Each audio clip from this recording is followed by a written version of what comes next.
5 August Hasina পালিয়ে যাওয়ার পর তার দোসররা একের পর এক পালাতে থাকে। তবে কেউ কেউ পালিয়ে যাওয়ার চেষ্টা করেও পালাতে পারেননি।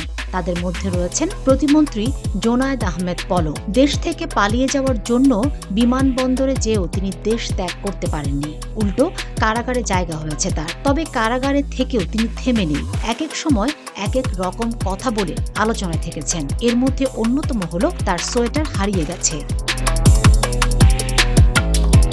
দুটি সোয়েটার হারিয়ে গেছে বলে দাবি করেছিলেন জোনায়েদ আহমেদ পলক। আগামী শীত পর্যন্ত কারাগারে থাকতে হলে সোয়েটার জোগাড় করতে হবে বলে জানিয়েছিলেন তিনি। সোয়েটার হারানোর কথা গণমাধ্যমকে জানিয়েছিলেন তার আইনজীবীও।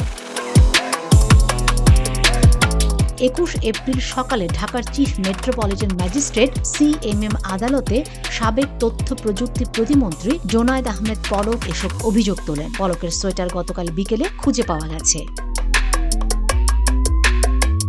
কাশিমপুর হাই সিকিউরিটি কারাগারে জ্যেষ্ঠ কারা তত্ত্বাবধায়ক আব্দুল্লাহ আল মামুন সোয়েটার খুঁজে পাওয়ার কথা গণমাধ্যমকে জানিয়েছেন। কারাগারে থাকা তার বেশ কিছু জামা কাপড়ও পাওয়া গেছে বলে জানান তিনি।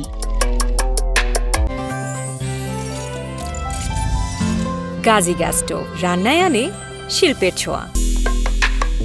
আব্দুল্লাহ আল মামুন গণমাধ্যমে বলেন, কারাগার থেকে জোনায়েদ আহমেদ পলকের সোয়েটার হারিয়ে যাওয়ার তথ্য জানার পর তিনি তার কর্মকর্তাদের বিষয়টি অনুসন্ধানের দায়িত্ব দেন। পরে খোঁজ খবর নিয়ে জানা যায় পলকের সোয়েটার সহ শীতের কাপড় কারাগারের স্টোর রুমে জমা আছে।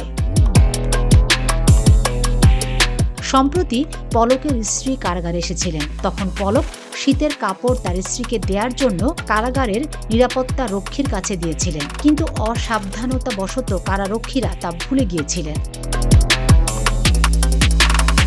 আব্দুল্লাহ আল মামুন আরও বলেন, সেদিন বন্দীদের সঙ্গে সাক্ষাৎ গ্রহণ শেষ হলে একটি ব্যাগ পড়ে থাকতে দেখা যায়। পরে ওই ব্যাগের মালিকানা না পাওয়ায় আবার সেটি কারাগারের স্টোর রুমে রাখা হয়।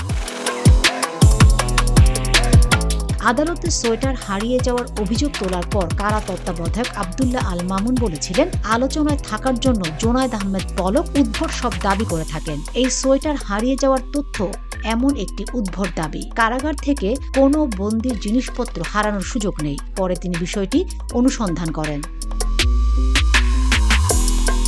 পলকের আইনজীবী ফারজানা ইয়াসমিন গণমাধ্যমের কাছে দাবি করেছিলেন, তার মক্কেল কারাগারে ডিভিশনের সুযোগ পাচ্ছেন না। এ ব্যাপারে কারা তত্ত্বাবধায়ক আব্দুল্লাহ আল মামুন গণমাধ্যমে বলেছিলেন, জোনায়েদ আহমেদ পলক আমার কারাগারের 4র্থ তলায় থাকেন। সাবেক প্রতিমন্ত্রী হিসাবে জেল কোডের বিধান অনুযায়ী তিনি প্রথম শ্রেণীর একজন কারাবন্দী। প্রথম শ্রেণীর কারাবন্দী হিসেবে যেসব সুযোগ সুবিধা পেয়ে থাকেন তিনিও ঠিক একই সুযোগ সুবিধা পেয়ে থাকেন। তার আইনজীবীর তথ্য সঠিক নয়। গত বছরের 14 আগস্ট গ্রেফতার হন পলক। 6টি মামলায় তার মোট 58 দিনের রিমান্ড মঞ্জুর হয়েছে।